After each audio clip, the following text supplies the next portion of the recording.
Good evening. Assalamu alaikum wa rahmatullah. Welcome to another Community Matters show where we discuss communities because you, the community, matter. The topic I've got tonight, I'm sorry it wasn't on the Sky Little synopsis. It's because we've got a very special topic tonight. If you're my age, go back to the 80s. You loved Bruce Lee, you loved Jackie Chan. Come a bit later down the line, for some of you that loved Van Damme. And then those of you that really went into it deep can talk about Steven Seagal all day long. Well, I hope that's given away enough for the topic today. Yes, we're talking about martial arts, a special place in people's hearts where you know it time and time again, you're going to want to get back to the TV and watch those karate shows. Well, what about martial arts in the community? Well, I've got some really special guests with me today. We've got a video to show you about the things they do. There is so much on. I've got the community martial arts team here. We've got so many topics. There's so many different arts. I don't even want to look at the paper down there and tell you all the different arts that are there to talk about. But I'm sure in the next 1 hour, we're going to go over all of that. Across the bottom of the screen, we're going to have the usual phone-in line. If you know a little bit about martial arts or you want to ask a few questions about the community martial arts and what they do, then it's all there. It's going to be opening up. I have some experts to ask. And it's not just men, by the way. We have ladies taking part in this as well. First and foremost, all my guests, welcome. Assalamu alaikum. I'm going to give you all a chance to introduce yourselves. But I think just to give everyone a little taste of what it's all about, just to get a feel of it, of what happens in your community when it comes to martial arts, we've got a little video to show you just to sort of get you into it. So let's run the VT, see what this is all about, and I'll see you in a second.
Hope you enjoyed that.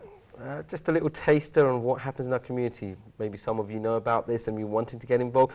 Some of you didn't know anything at all. If that's the case, let's talk about it all. Abdul, welcome. Yeah. Hi. I do know you as a person of martial arts in the years that I've known you, but I mean, the Community Martial Arts Trust, this is really the group that's set up to do this.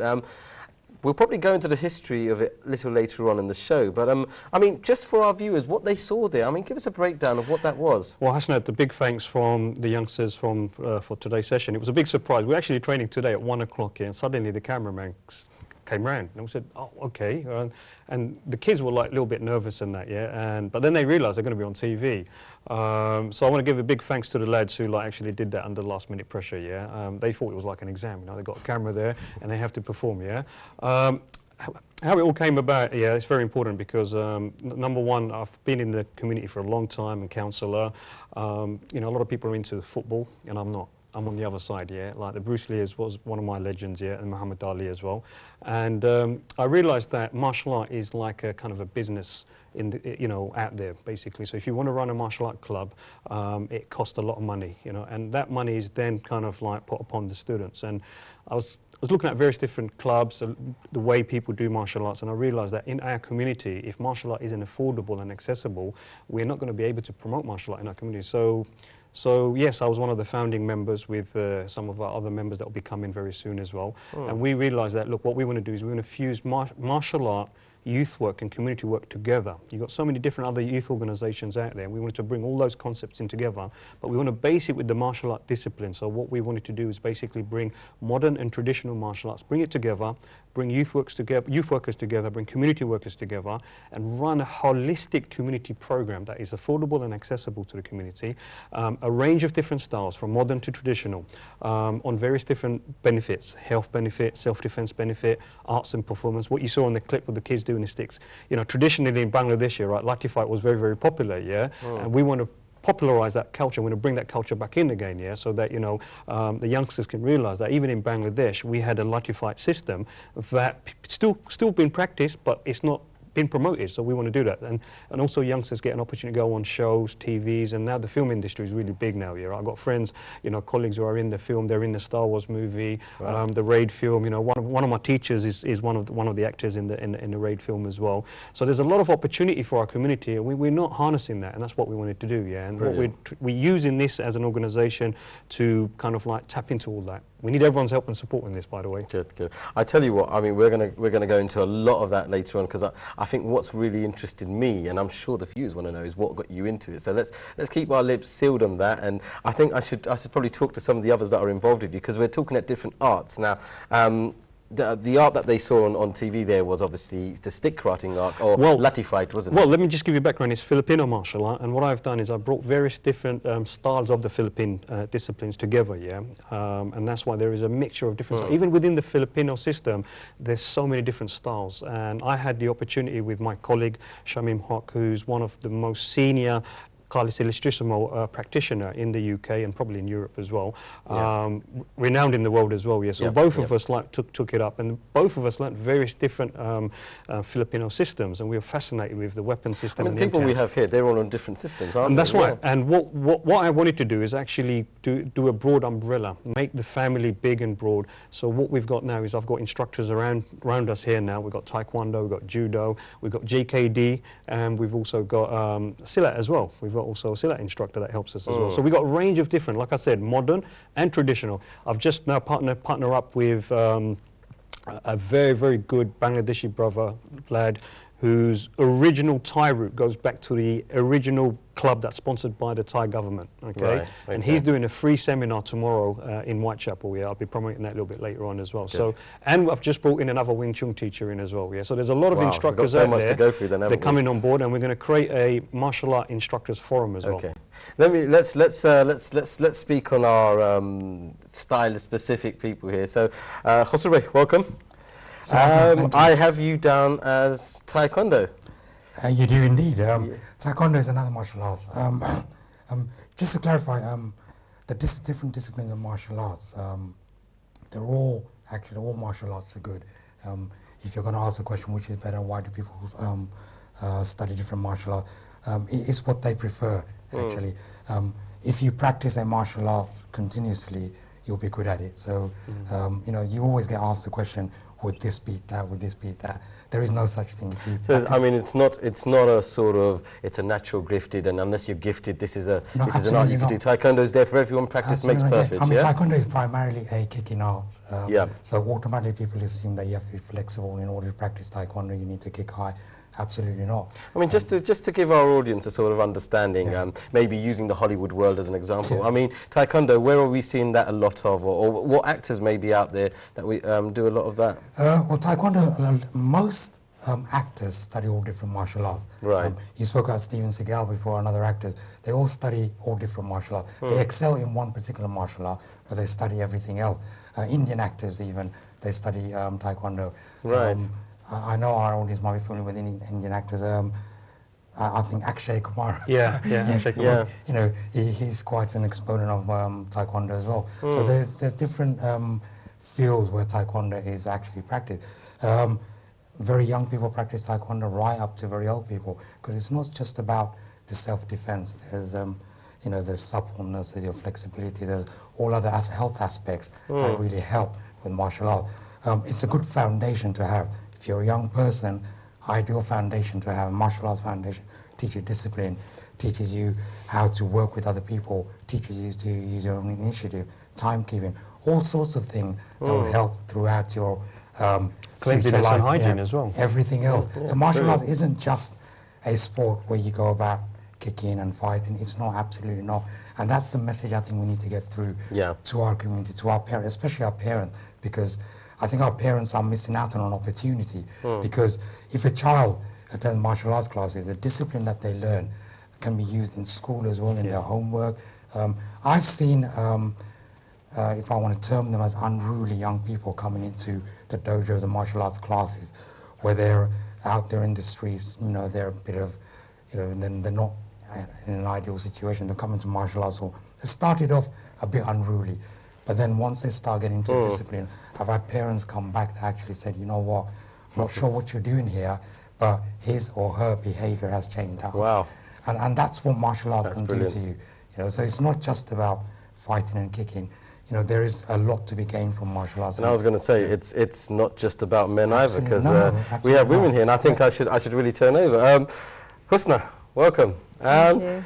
Tell us a bit about yourself and the art that you're involved in. Well, I mainly focus on Jeet Kune Do, which is Bruce Lee martial arts. But Jeet Kune Do is more of a philosophy than a style. Bruce Lee was very much into looking at different styles, such as Wing Chun, fencing, even Filipino stick fighting, and a lot of it was incorporated. So you pretty much take what works for you, and being a female, a lot of it is, it's a male-dominated sport, why would you do that, are you crazy? Well, there's so many other benefits to it, sisters that do get involved, and especially for me, it's just changed my life. It's got me more focused, not just in training, but as well in other aspects of my life, whether it's work or personal or family life, because it teaches you certain discipline, not just with you and your training partners, but basic things like respect, which is pretty much what our religion is also based on. But essentially I started because I wanted to focus on self-defense. Initially that was the reason why I got into it, but then once I started I thought, wow, I love this, and it just became ingrained as part of my everyday life. Brilliant. So I can't imagine really doing anything else because I've got so much out of it. That's brilliant. I have a minute before I have to go, and I think, Nesma, we probably need to hear from you as well. I mean, I've had one lady's perspective. I mean, what got you into this sport, this art, I should call it? I remember I was looking around for sisters' self-defense classes, because I know there are self-defense classes out there. And when I heard of CMA, I just thought, oh, let me try that. Let me go and check it out. Even it was worth the travel. I came and checked out the classes. it came in quite handy. I liked what I was getting from there, and then I just stuck with it, and I've been there for a year now, over a year, and you enjoying it? I was just ask. Yes, You enjoying it? I am enjoying it. Yeah. It's going good. I mean, there's so many sisters out there, and I mean, eventually, I mean, it's the old cliche, isn't it? Once you get married, you have children, you don't have time for that. But I mean, what would you say to get some of our sisters more involved? Because well, I have mothers who do come to my classes. They bring their children along, their daughters, especially the younger ones. And they get involved, and it's brilliant because not only am I teaching them Jeet Kune Do, but I'm also focused on groundwork, which is Brazilian Jiu-Jitsu. So it's gone from strength to strength, and they love it because everyone's involved, and it's different age group, so it doesn't have to be, oh, you have to be young and fit to get into it. I have ladies from all ages that get involved. Okay, we need to go for a quick break. So you've heard from some of these people. I have some more guests outside relating to the martial arts in the community. So we're going to go for a quick break, and we'll see you in a moment.